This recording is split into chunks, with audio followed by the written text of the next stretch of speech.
Hello there and welcome to Explain Apologetics. I'm thrilled to be joined by Bishop Dr. Paul Barker today, joining us from Melbourne, Australia, to discuss a topic which, if you've interacted with atheists before, you would realize that this is a question that pops up every now and again, particularly if you've dealt with atheists who know a thing or two about the Bible, namely the issue of slavery. Now, the Old Testament issues that are raised by atheists are a lot, and atheists are not the only ones. We have other religions that I won't name that tend to raise them as well. But our focus today will be on the issue of slavery. And again, as I mentioned earlier, I could not think of anyone better to join us than Bishop Dr. Paul Barker. He has written a commentary on the book of Deuteronomy, and his PhD, of course, was in the concentration of the Old Testament. Bishop Dr. Paul Barker is also a bishop with the Anglican Diocese of Melbourne. Pleasure to have you with us, Dr. Paul Barker. Thanks, Samuel. Good to be here. Right, and this is just a side fact, of course, that I've had the privilege of actually studying under Dr. Paul Barker on one of the more interesting courses, which is Biblical Theology. I remember was the course that I studied under you, and it's really great to be interacting with you. So as we mentioned, we want to tackle the issue of slavery, and I want to jump straight away into it. I'm going to start with a question that may sound a little bit silly, but here goes. Do you consider slavery to be morally wrong? Well, out of the Bible, I think there are a couple of things that in the broad background, I think we need to understand in order to get a good answer to that question. Firstly is the nature of Old Testament law. There are some laws that are describing or commanding what is the ideal, love your neighbor as yourself.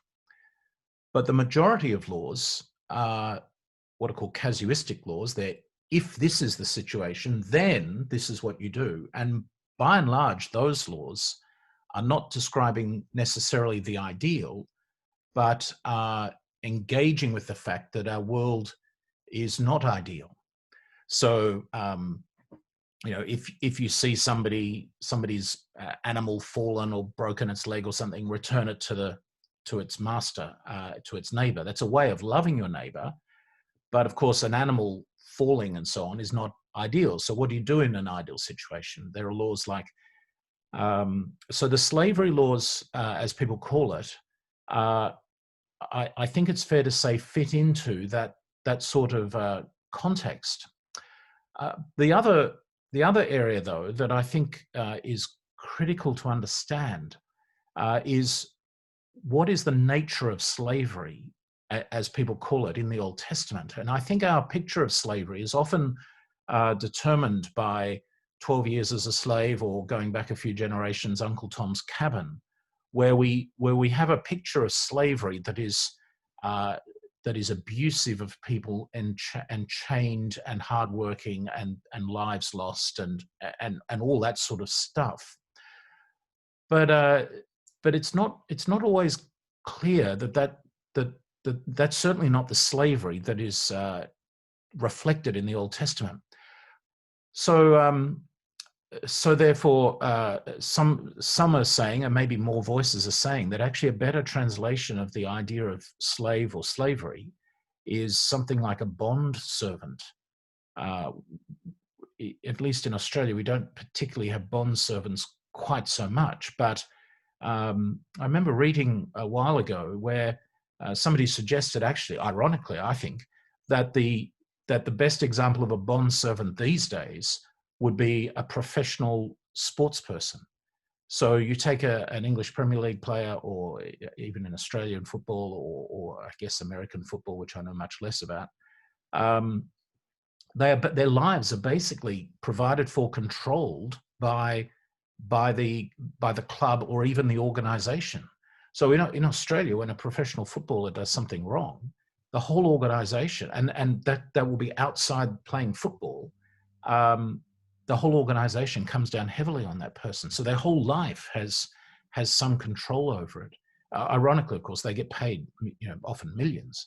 So it's not the wealth that's reflected in the Old Testament.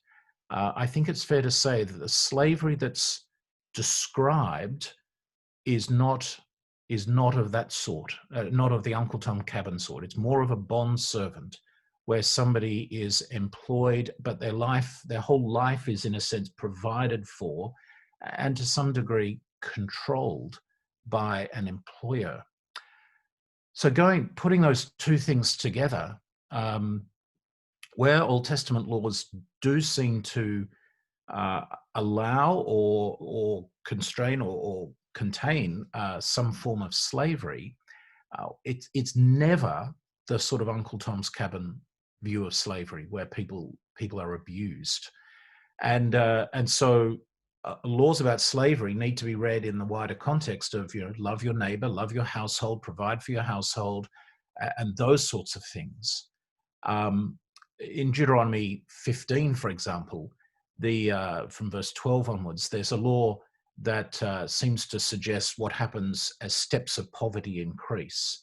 So the Old Testament has significant laws to guard against poverty. The beginning of Deuteronomy 15 has an ideal: let there be no poor among you. But then it does say there'll always be poor among you. So it's grappling with the ideal and the real. And if loans being cancelled are not enough to withstand poverty, then a person may, now we might want to use a phrase, sell themselves into slavery, but it's actually to become like a bond servant. And never is there a law that says a person can take another person as a slave, but rather that the person who's poor, who cannot manage for themselves, can't provide for themselves or their household, that person can, in a sense, let's say, sell themselves into slavery or bond servanthood. But there's never any allowance for somebody to forcibly take somebody, buy a slave or something like that. There are the law, for example, about that. If somebody then works for somebody as a slave, after 6 years, into the 7th year, they can go free.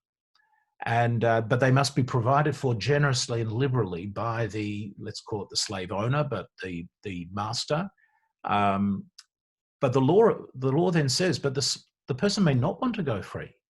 The person may want to stay, in which case they have like a mark, an awl through the ear. So I guess a pierced ear, basically, to say, I've chosen to stay with this person. Now that presumes, I think, a fair working environment, a happy working environment.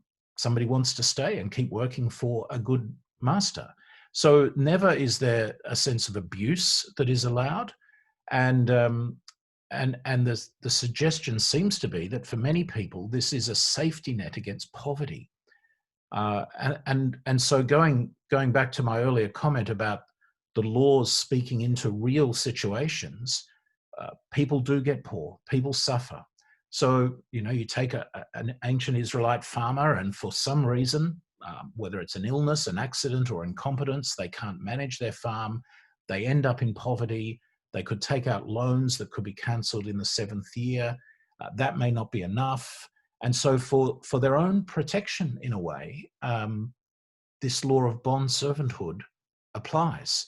The master is to provide for the person, presumably, some element of all they need, whether it's actually wages or whether it's simply food, accommodation, and clothing and so on. So that's really the picture, I think. So I think the question is slavery immoral? We need to understand, well, what does the Bible mean by slavery, and what does it think about slavery? You see also Paul's letter to Philemon speaks about allowing a slave to be free, but treating slaves with respect. And there are numerous laws that specifically mention slaves. That's the common translation, though there is a New English translation, I think, on the way that's going to use bondservant, I recall. So when you have the slaves have to have a Sabbath day. You can't force people to work 7 days a week, 24 hours a day, sort of Uncle Tom's Cabin style.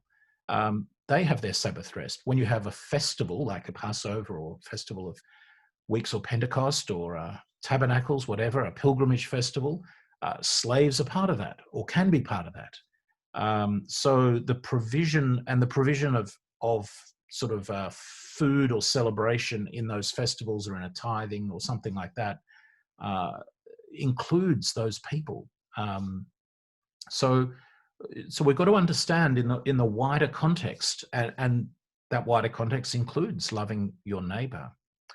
I guess I'd add one narrative comment too. That would be, we see an abusive slavery in the book of Exodus by the Egyptians over the Israelites. So after the 400 years at the end of Genesis, a new Pharaoh comes into control in Egypt. And this Pharaoh is anxious because the number of Israelites has grown so numerous and feels them to be a sort of ethnic threat, perhaps. And so has steps up of abusive slavery. They've got to work harder. They've actually got to do more work. They've got to, things are not provided for them. The whole idea of, in effect, trying to control them and physically enslave them. And God rebels against that. So one of the key themes in the book of Exodus is, let my people go, let them be free and of slavery. And God is wanting to liberate them into a freedom that serves him, but he's a good master, as masters ought to be. So that narrative, I think, shows us that even though this is one nation enslaving the people of Israel, that such abusive slavery is abhorrent to God, I think. There's an old Anglican prayer that says, speaking about God, in whose service is perfect freedom. And so it's not a liberation from slavery in Exodus to just do what you like, but it's a liberation to serve. Worship, serve are often synonyms, the living God, but that is not an abusive service or of an abusive master. So there's some preliminary comments, I hope, but I'm happy for you to respond to anything. Samuel, you want to further comment? Oh yeah, absolutely. I mean, so I like the fact that you distinguished in the start that there is an ideal, love your neighbor as yourself. And then you have those laws that, for example, assume a fallen world, that it recognizes this world is fallen. And I guess you see that with divorce as well, which, with Christ tells, well, your forefathers were stubborn. That's the effect of the fall. But That was not God's intention in the beginning. So we kind of see, and I think Calvin talks about divine accommodation, how God accommodates to the culture and the people of its time. And I think that's really a profound response in and of itself. But I want to press even further, because I know that, and I hope that there are atheists watching this as well, because I hope that you wouldn't just be content to just read off the surface and form your conclusions, that you would take truth seriously and dig deeper with us, because we will be asking the hard questions. So the first one, I guess, to follow up from that, where you said that you can't just take someone, biblical slavery is almost voluntary. They sell themselves into slavery. But that doesn't seem to be the case in Exodus chapter 21, verse 7. Where, at least on surface, it doesn't seem to be the case, when it says, when a man sells his daughter as a slave, she shall not go out as the male slaves do. And if she does not please her master, who has designated her for himself, then he shall let her be redeemed. So it implies that a father can actually sell his daughter into slavery. How would you respond to someone who is a non-Christian watching this and going, well, that's selling, the very thing that you said it's not there in the Bible? Yes, sure. That's a good question. And again, we need to understand, I think, this wider context, that that the nature of slavery being described is more like bondservanthood. It's a protection against poverty, and it's a provision of employment. And so here is a man who basically negotiates, we might say, for his daughter to be, in that translation, slave, but a bondservant for somebody else. Now, that's still not uncommon today, that a father may, whether it's a son or a daughter, have friends who say, oh, my son could come and work for you. Now the terms of employment would be a bit different from bondservanthood usually, but that's what's being described here. So it's the provision by the father for the daughter Notice that there is no provision here for a master, let's call it, to come and take that man's daughter because the man is poor. That's not allowed. So there's a voluntariness. Yes, it's a father selling the daughter, but the father is caring. The picture is meant to be a father providing for and caring for the daughter, whether the father's poor or whether it's simply a way of helping his daughter into adulthood have provisions and employment. That's really the context, I think, that's being sold here. And it would be limited for a period, the 6 years. That's the previous paragraph at the beginning of Exodus 21. So serving for 6 years. But even here, notice that the law that you quoted goes on to say, you cannot sell her to a foreigner. So slavery was limited to Israelite masters, let's call it. That is not to foreigners. And I guess the exodus of Egypt, the foreign nation, with its abusive slavery of Israel, is the sort of paradigm in the background, I guess. That is, it's within the people of God, ancient Israel, that the people of God are to care for each other, and so the laws of bondservanthood or slavery are the means of providing for employment provision and a safety net against poverty.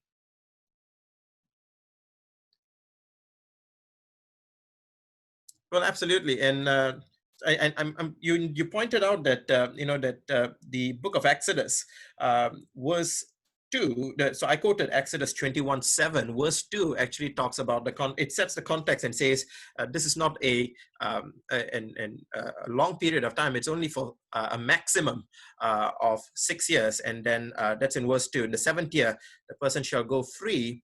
Let me then just go to verse 4. 2 verses under 7 verse 2. So 7:4 says, if his master gives him a wife and she bears him sons and daughters, the wife and her children shall be her master's, and he shall not go out alone, and he shall go out alone. So what it seems to be saying, and what some of the atheists would basically take this to mean, is they call it hereditary slaves. I'm sorry if I'm not pronouncing it rightly, but it's slaves that are inherited. So it's not just the slave that belongs to the master, but it's also his children as well. So how should we respond to that?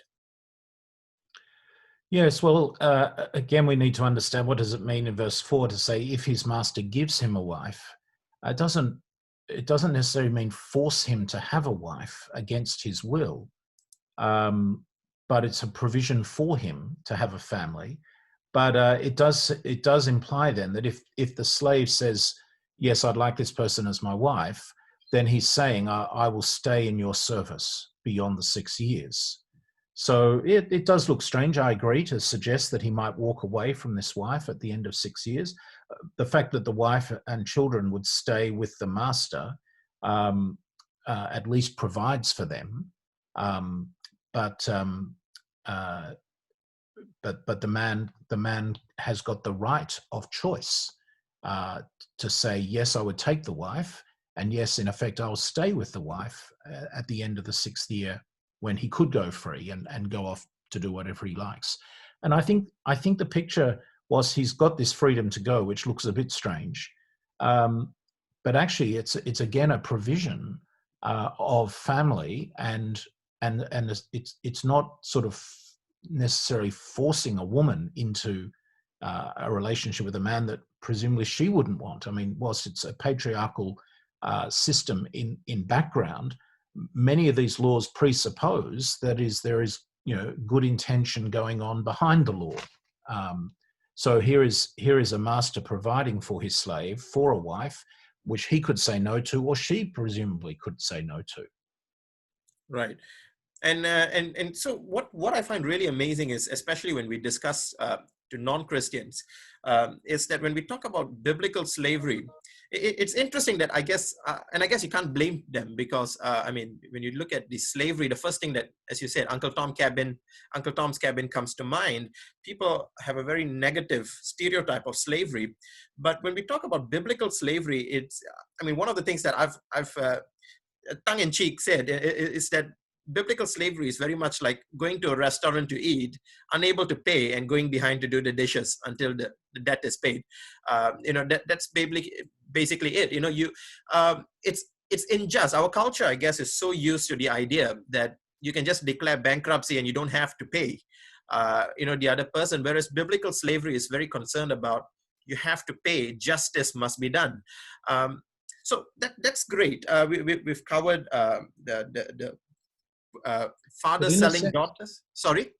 In a sense, the 6th year or 7th year rule means that, whilst it doesn't use this language, that in effect, after 6 years of being in debt, the debt is cleared. It's as if a person's declared bankrupt and they don't have to repay.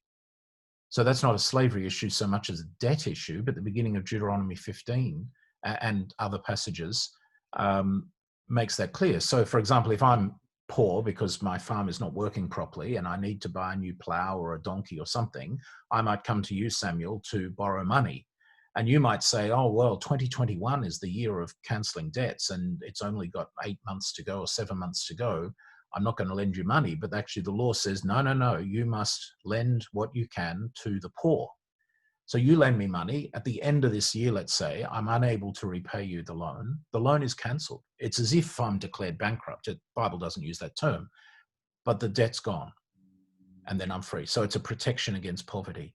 And then if you remain poor, let's say that the cancellation year is 2026, for example, push it out the furthest, and I still can't pay and I realize that I'm in trouble, then perhaps I say to you or to someone else, it doesn't have to be the person to whom you're in debt, I think, that, can I be your slave? Can I be your bondservant? Can I work for you? Because I can't manage on my own. So clearly we are seeing a very different understanding of slavery than the American slave trade. So we spoke about earlier that that the fathers can sell their daughters, but it's not as if someone could just come and take a father's daughter. It must be something that is done for the family on behalf. And I guess we'll come to that towards the end as we talk about sending someone as a servant on behalf. That becomes a key theme as far as the gospel is concerned. But we also talked about, hereditary slavery, where the child and the woman belongs to the slave master. Would that 6-year rule also apply in that case, so that if the man needs to leave first, he can leave first and then wait out the period of time until his wife and the son are able to go free? Is that how it works? Yeah, there's some talk about whether that's the Old Testament laws don't always give us every detail, and so there is a possibility, I think, that if for example, a wife is a slave at the end of 6 years, she would have the freedom to leave as well. So it could be that the man says, look, I like working for you, the master. I like my wife and my children. I want to stay here. We'll all stay here permanently. Or that's in that law in Exodus 21, or equivalent in Deuteronomy 15. Or he might say, well, I like my wife, I love my wife, but I don't want to stay as a slave. So yes, I'll go home and look after my farm again. And in 2 years' time, or whatever it is, when my wife could be free, she'll come and join me. That could well be quite likely, I would imagine. Yeah, I think one of the issues is because the Old Testament law doesn't always give us all the detail, is that it's easy to assume the worst about the law's use or intention. And it seems to me that embedded within a context of love your neighbor and love God and God's freedom and provision for the poor, that to be consistent with Scripture, we ought to understand the laws as well-intentioned, loving people, providing for people, and see how they're interpreted in that context. And for many laws where it might says when a man sells his daughter, we might think, well, that's abhorrent to women, but it could well be that whilst it says that, it could well be that he could still sell his son. Now, the son was the one who would inherit the land. Basically, land ownership was male. But so that may be why the woman is singled out here. But also, of course, if women didn't own land, it could also then be a way of providing for a daughter to be cared for and looked after, where the son presumably would be more obliged to stay on the family farm. So I'm just trying to help us think that we ought to be reading Old Testament laws with an element of seeking out what is the best thing, that's intentioned here.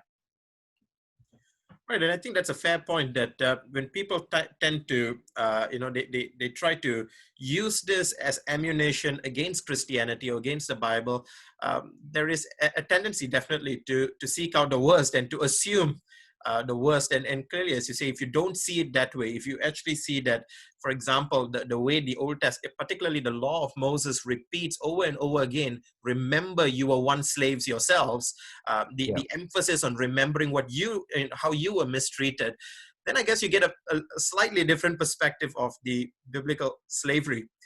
Exactly. Yeah, so let's move to I guess the passage you were talking about, about not, you can't just, go and capture a slave. And one of the things that, when I did a debate against an atheist, I remember that one of the questions that came out in the Q&A was that, that the Old Testament promotes slavery and the slave trade. If I'm not mistaken, I think slave trade was the word used. And I mentioned that slave trade is something that would have gotten someone killed in the Old Testament. I mean, if the American slave trade was practiced back in Israel, that would have had all the American slave traders actually killed, because you're not allowed to sell a slave. You're not allowed to even be in possession of a slave. Is that right? Well, possession in the sense of being a master of a bondservant, is that what you mean? No, I mean that you're not allowed to, sell slaves or buy slaves in that sense. It seems to be. No, it seems to be voluntary from the slave's perspective. That is, they sell themselves into slavery, or in the case of a man and his daughter, for example, because of their needs of avoiding poverty. But there's no forcible slavery. Right. So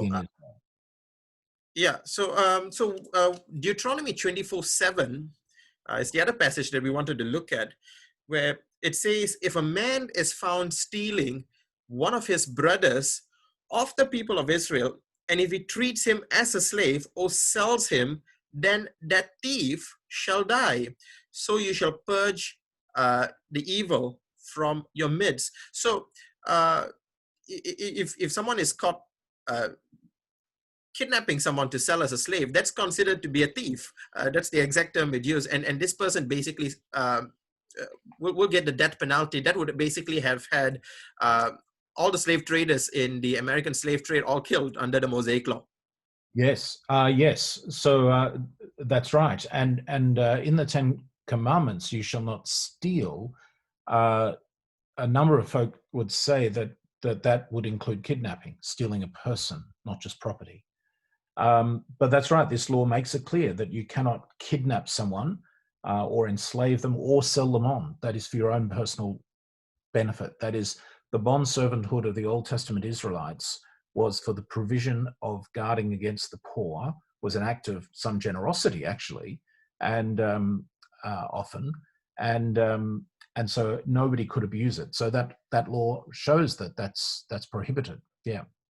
And I guess that would make sense of the other objection that I wanted to raise, which was that verse 7 says, Deuteronomy 24:7, if a man is found stealing one of his brothers of the people of Israel, and so it's basically, this objection says, well, the idea of not kidnapping someone to be sold as a slave is something that is only applicable, only binding upon fellow Israelites. You're not allowed to capture your fellow Israelites, but it seems to imply that you can go and capture a foreigner and use them as slaves. But if I understood what your previous response, Dr. Paul, you seem to be saying that the idea was to provision for fellow Israelites, and it's therefore no surprise that it mentions fellow Israelites here. Yeah, I think that's right. And again, so the question of saying, well, this is about you cannot steal a fellow Israelite, does that mean that you could steal a foreigner? Not necessarily is that the case. There's certainly, the Israelite laws are about ancient Israel and all people, rich and poor, slaves free, men and women, children, basically being blessed in the land and loving each other, caring for each other. There should be no poor among you. So making sure that the rich help the poor, there's a generosity expected and so on.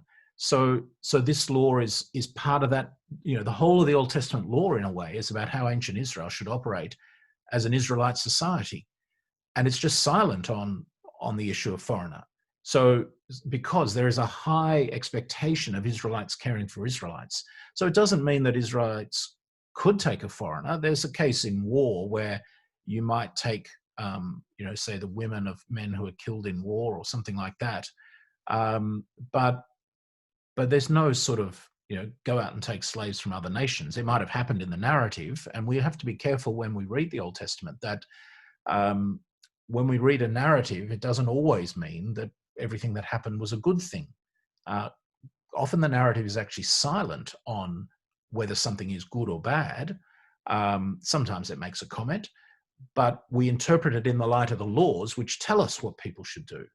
So there are certainly many narratives that are relatively ambiguous in a way about, is this a good thing or a bad thing? And then when you read the laws, you get a little bit of clarification.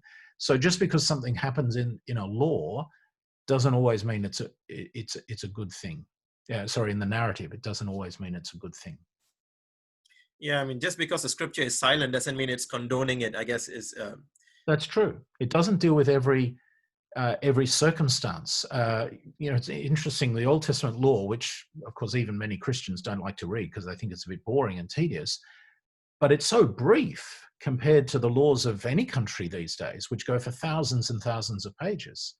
And what I think the Old Testament law does, as I said before, it describes an ideal, but then most of the law is actually about, how to live in the realistic world, which includes warfare and poverty and so on.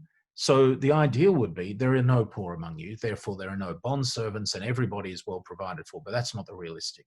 So there's the law is at these two different levels, ideal and realistic. But the law doesn't include every circumstance. So the Old Testament law gives us also principles, but often it gives us examples. So, for example, if your neighbor's ox or donkey has fallen by the road, pick it up. Well, what happens if you stumble across your neighbor's sheep? Oh, well, the law doesn't talk about sheep. Only ox and donkey, I can turn a blind eye. Well, I don't think that's how the law is meant to be read.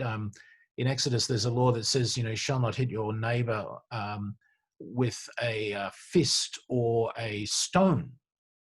So does that mean I can pick up a piece of wood and hit my neighbor? Of course not. Because there's a higher principle, love your neighbor, care for your neighbor's property, those sorts of things. So when we read a law and it gives us an example, even like a man selling his daughter, we shouldn't necessarily exclude the possibility that the son could be treated the same way, or a son.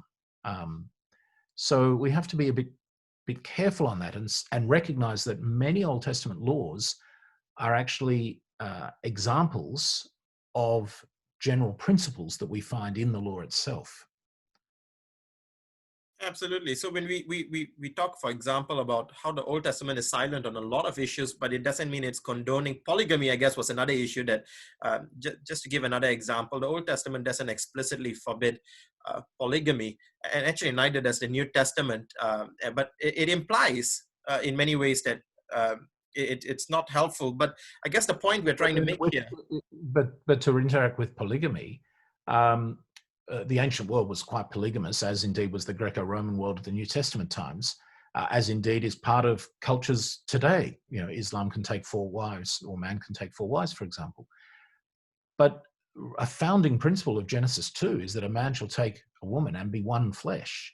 Now, whilst it doesn't strictly say only one woman, the idea of being one flesh, that man shall not be alone and so on, one flesh, suggests one man and one woman is what marriage is the ideal. What we do find, of course, in the Old Testament is that many people, even the heroes, have many wives. You know, Abraham, David, Solomon, of course, had dozens and dozens of concubines, following the sort of practice of, you know, ancient kings, really. But there is not one case, I think, it would be fair to say, of anybody who has more than one wife where there is a harmony. That is, it's interesting how almost every example where there's more than one wife shows some disruption, imperfection, whether it's Abraham with Hagar and Sarah, or whether it's Jacob and his wives, or whether it's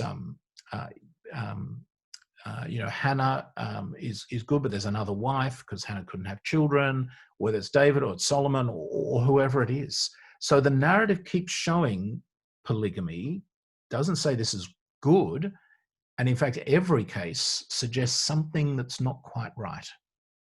It doesn't work. Absolutely, and that's the principle I see, you know, with regards to slavery as well. It doesn't forbid it, because one of the other questions I was going to ask you is that why doesn't just the Bible keep it simple and just forbid slavery, a blanket statement? But I guess you already kind of answered that when you said that's because I think this slavery of bondservanthood is a means in an ancient agricultural sort of world of providing against poverty. There was no social security system from governments like, you know, we might be used to in many countries today. So if I lose my job, I can apply to a government agency for some unemployment benefit of some sort. And if I'm old and can't work, I can get, you know, some form of pension or superannuation. But those systems weren't there in the ancient world. So these laws are providing for things that our world provides for in different ways. Great stuff, indeed. So one other thing on this issue of slavery before we're going to take a turn to discuss what is the implications of slavery with regards to the New Testament. But before we do that, one last point on the slavery of the Old Testament, and that is beating of slaves. This is a big issue that comes up every now and again. How is it? How could God allow a slave owner to beat a slave and not even be charged? If the slave is he loses a teeth and all that, that's fine. But as long as he doesn't die, so that isn't that a portrayal of God's wickedness, towards slaves and his denial of human rights? This is the kind of questions we get, and how should we respond to that? Well, again, our idea of beating might be coloured a bit by abusive beating, and so the Old Testament law, limited physical punishment, but it didn't disallow it. Our cultures, not all, but usually these days, tend to be horrified at corporal punishment. So when I was a schoolboy, it was not unknown for a parent to smack or, let's say, beat. I recall that occasionally, not often, in my family, and at school as well. Again, not often, but not as often as in the sort of Charles Dickens type novels, but it was still an acceptable part of punishment. Our society's moved from that. I don't necessarily mean it's better, but it's changed. So our view of beating, and again, I think we should read the laws, assuming the principles of loving neighbor, providing for people, beating a recalcitrant slave or something. It's not sort of an abuse for the pleasure of the master. It is correction for a wrong acting slave, let's call it. And I guess that the scripture applies the same thing even for sons, right? I mean, it says, do not spare the rod. So, I mean, it's not a treatment that is reserved only for slaves in a sort of a grading way. It's something that is applied for sons. And I remember preaching a sermon on Hebrews chapter 12, which talks about the discipline of God. And if you're considered sons, he disciplines his son. Now, that's not to apply the same thing to slavery, but the idea of discipline beating in discipline with the rod, as scripture explicitly says, it's not something that is meant to be degrading in any way. Exactly right. And it's out of love that God disciplines his children. He disciplined ancient Israel for 40 years in the wilderness. So Deuteronomy 8, for example, uses the language of discipline, but he also makes it clear in a context of love. And I take it that whilst laws are open to abuse, but all our laws today are open to abuse, the laws of the Old Testament were intended for good. And so the beating of a recalcitrant slave could be abused by a bad master who physically abuses more than what they should, or for petty things that they shouldn't need abuse for. But the principle of discipline is meant to be loving. Yeah. Right. So let me conclude this part, the first section of our two-part interview with Bishop Dr. Paul Barker, by quoting a prominent atheist, the late Christopher Hitchens, who in his book, God is Not Great, wrote, and I quote, "The Bible may indeed does contain a warrant for trafficking humans, for ethnic cleansing, for slavery, for bride price, and for indiscriminate massacre, but we are not bound by any of it because it was put together by crude, uncultured human mammals." So the idea of that the scriptures warrant trafficking of human beings, we've just gone through that with Bishop Dr. Paul Barker and demonstrated why that's clearly not the case. If you're going to the scriptures, I guess, to find reason to assume the worst, that you have this malignant God or malevolent God who just wants to deny people of human rights, then I guess you would find that the context would kind of allow you, I mean, not the context, but the wording rather would allow you to kind of conjure up some sort of interpretation in that fashion. But if you're going to it to realize, well, the scriptures repeatedly in the Old Testament tell you to remember that they was once slaves themselves. They should not be they should not be abusing their slaves. The context is love the Lord your God with all your heart, soul, and mind, and to love your neighbor as yourself. The economic systems that were being introduced, then you end up with an entirely different picture. So this has been an excellent discussion, just going through those difficult questions, the slave passages in the Torah, the first 5 books of the Old Testament. But now, and I guess this is for me a very important topic, because I studied under Dr. Paul Barker, right? So I studied under you. You taught me biblical theology. You taught me, when I remember being in the class with you, that the Old Testament is not, it's not just a component on its own, right? It's part of this bigger theme that scripture, in a sense, has this one author, this one big picture, where, in a sense, the Old Testament, I shouldn't say in a sense, well, the Old Testament is about Christ. So how do we look at slavery and say that this is something about Jesus Christ? How does the concept of biblical slavery point to Christ and the gospel? I think Samuel, there's a number of ways actually. I think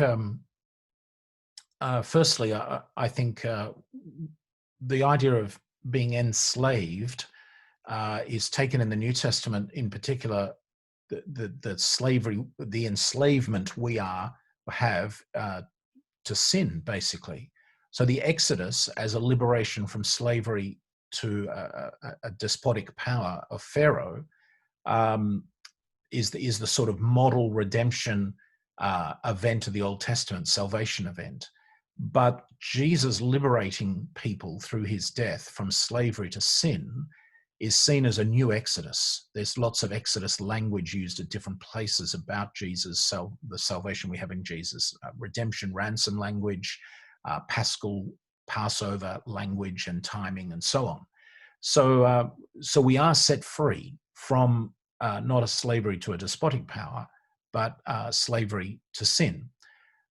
Just as ancient Israel was set free to serve God, and that's a strong theme in the book of Exodus, and serve could be like a master, but also includes the idea of worship, so are we set free by Jesus to serve God. And so, but it's a service in whose service is perfect freedom, to use that phrase again. God is not a despotic master. We're liberated to serve him.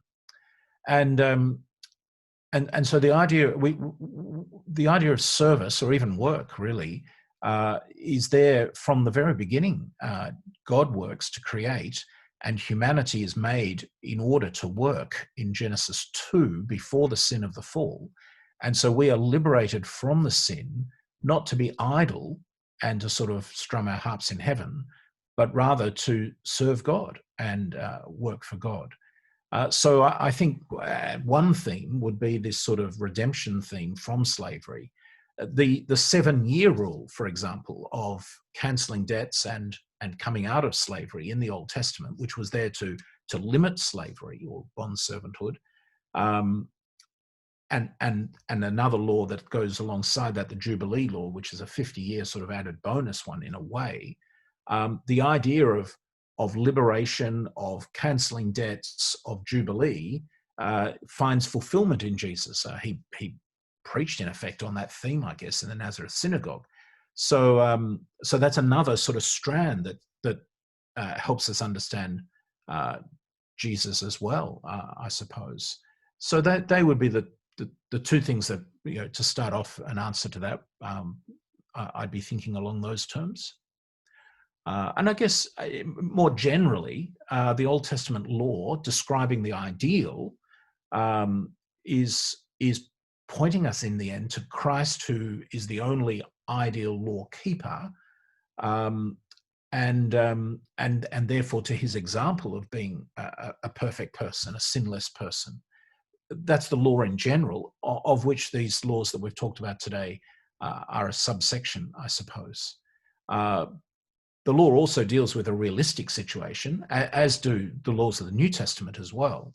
And I suppose another point would be a reminder that in the Old Testament, just as some of the laws provided for slaves to have a Sabbath day, to join a festival, so too in the New Testament we see, for example, in Philemon, but more broadly in little comments here and there in the epistles, that Christ has died for all, slave and free, rich and poor, men and women, Greek and Jew, and so on. There is no distinction anymore in God's eyes. Slave or free is, I think that's part of, what is it, Galatians 3. So that idea of not being despised, of finding fulfillment, liberation in Christ, I think is also an important theme. Absolutely. And one of the areas that I've, Dr. Paul, that really opened my eyes and just to see, and I guess you would be the best person to ask, is that when I looked at the gospel, I saw, for example, the greatest debt that a man could ever have is the debt to God. That's the greatest debt you can ever have, in terms of, trampling upon the holiness of God and meriting in that process an eternity of hell fire, judgment from God. And that how the servant team comes in with regards to the atoning work of Jesus Christ. We see that in Isaiah 53, the suffering servant, who basically, unlike the slaves of the Old Testament, who could only be beaten, not killed, this slave was beaten and killed, hung on that cross. This servant, rather, I should say. Scripture doesn't call him a slave, not to my understanding, but he basically pays off the debt for us, our debt. He takes our debt, kind of going back to the idea of the father who sells his daughter into slavery to pay that debt. Jesus, on behalf of the human race, repays that debt through his service, through his servanthood. Do you see those themes converging, especially with regards to the atonement? Yes, I think so. I wouldn't want to jump quite too quickly if I was, say, explaining a slavery passage in the Old Testament. But in the broader scope, yes, it does. In the Lord's Prayer, forgive us our sins as we forgive others. Some translations put debts there. I don't think it's limited to financial debt.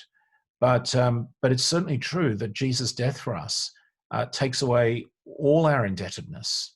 And we are those debts are cancelled in the cross. So the idea of cancelling either financial debt or in effect the 7-year cancelling of a slavery debt, finds a bigger fulfillment, I guess, in the cross of Christ. That's certainly true. And that's where I guess the team, to proclaim the favorable year of the Lord, right? So he achieves that for us on behalf. So in a sense, I guess if someone were to say that God is so mean and God is so bad that he would actually allow human slaves to be willing to be beaten and all that, every one of those comments would have to be taken and contrasted with how God himself took on flesh and endured those beatings to save people that didn't deserve it. So I feel that Calvary in itself, the death of Christ in itself, kind of redeems these Old Testament passages, showing just how much God himself is willing to take to atone for the sins of his people. Yes, sure, but I think in the Old Testament, I don't think I want to quite put it that Jesus' death redeems the Old Testament, because the Old Testament shows a loving, generous, gracious, forgiving, slow to anger God all the way through, who is the same God acting consistently in the New Testament. So we've got to read those laws, recognizing that they're intended for good, for the care of people. I think the principles of Old Testament laws still apply, actually. So another area in which I would be seeing, let's say, an application of these laws, not so much thinking directly now to Christ, but general application is for us as church, Christians, the people of God, as ancient Israel was the people of God. Not that we've replaced ancient Israel so much as a replacement theory, but a continuation of that theme of who are the people of God. We have an obligation, I think, that Christians are not poor. Now, poverty is always relative. I live in a very wealthy country. And so, in a way, many of the poor in my country would be rich in other countries. However, my comment here, I suppose, would be, how do we think today as Christians of applying the principles of no poverty, love of neighbor, caring for people, especially those who fall into hard times? How do we apply that today? And it's not at the local church level either only. It's we are a global church. So it's not that we turn a blind eye to the poverty of our society. The Bible never says don't do that. But we have a high responsibility for our brothers and sisters in Christ who are impoverished. So what would be an equivalent of lending money where we cancel debts at 7 years? We haven't kept a track of these 7-year periods. How do we do that now? And in a way, providing employment for people who are impoverished is a sort of equivalent principle, I think, of the slavery or bond servanthood laws of the Old Testament. Now, we wouldn't necessarily go down the full bond servanthood stuff because our society provides a lot for what masters did then in social security and health or whatever it might be. But if in my church, or even globally, as we think of Christians and we think of unemployed Christians, people who can't survive, are there ways that my church can be providing for employment, basically? We could say, oh, we'll give money, but actually, I think there's a good thing about the slavery laws, that it's providing meaningful work. It's not just a handout. So it might actually cost a master to have a slave in the Old Testament, even though the slave works for them. But I've known of people, Christians, who said, look, I can employ this person in my workplace. I don't actually need someone particularly, so it's not going to grow my business necessarily. But as an act of generosity and love, that's the sort of thing I think we should be thinking. Or how do we, from a richer country, provide for our brothers and sisters in other countries where there are bigger needs, but doing it in a way that's not merely sort of a charity, though that there's times for that, but ways of helping people have useful, meaningful employment.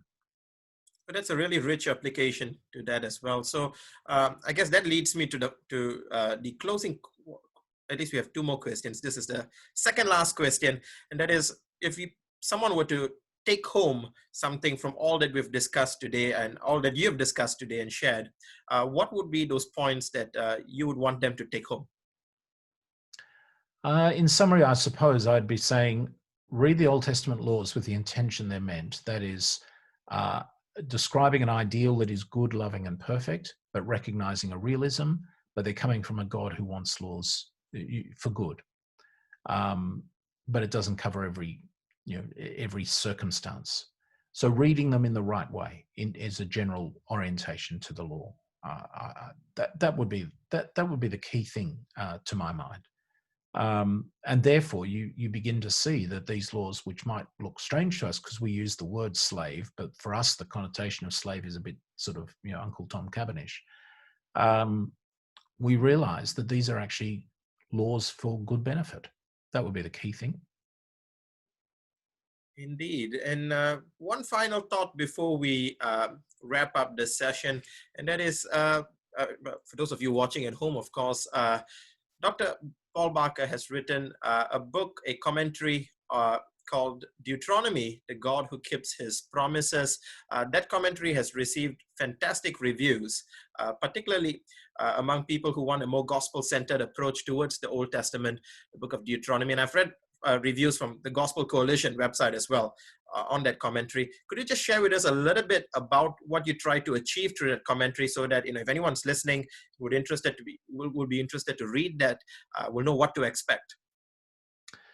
Yeah, sure. It's only a little book. It's actually an old book. I wrote it over 20 years ago, but it's been it was published first in Australia, then republished in Malaysia, and now it's published through Langham Publishing in the UK and globally available, I guess. It's not a full commentary. It's half a dozen or so chapters on sections of Deuteronomy, but trying to explore their themes and issues. So there's a chapter on the law and how to interpret Old Testament law in general, and using some of the laws of Deuteronomy as examples, basically. I think Deuteronomy is a particularly rich book for seeing law in the context of grace and salvation. So in a way, Deuteronomy summarizes, maybe not summarizes, but draws all the themes together from the Pentateuch, Genesis through to, let's say, Numbers, and then Deuteronomy is the fifth book of the Pentateuch, brings all that to a climax, I guess. So I think, and the book is aimed for Christians. It's not aimed at a high technical level. You don't need Hebrew to read it and so on. It's aimed for Bible study groups. There's some questions after each one, and it's aimed for preachers. So there's some comments about preaching Deuteronomy in the latest version. Thank you very much for that. It's been a great joy and a pleasure having you with us, Dr. Paul Barker. So thanks again for doing this. You're very welcome, Samuel. And I hope this is a benefit to people watching. I trust it will. So for those of you watching at home, and if you're new to Explain Apologetics, if you haven't quite subscribed yet, you can see that red button right at the bottom of the screen begging to be clicked. You can just click that in order to be notified of future upcoming posts and interviews that we have. I can tell you that while we're on the theme of Deuteronomy, we'll be looking at Deuteronomy 18:18 again. We'll be looking at it again on Wednesday night, 7 p.m. Malaysian time. We still haven't quite, just to give you a brief glimpse as to what we'll be having next week, we'll be having one of the big theologians. I'm just going to say big theologians. I'm not going to mention who it is. We'll be coming on Explain Apologetics next week to talk about an important theme on the Bible. We've had, of course, a discussion on the canon of Scripture on Friday night published. If you want to watch that, you can find a link for that in the description box. Also, not forgetting that link, if we manage to get it, the link to Dr. Paul Barker's book, how you can purchase that online. We'll try and put a link to that in the description box as well. It's been a joy and pleasure to be with you. We hope you've enjoyed it as much as I have. And on behalf of Dr. Paul Barker and myself, Samuel Nesan, thank you for watching. Bye for now.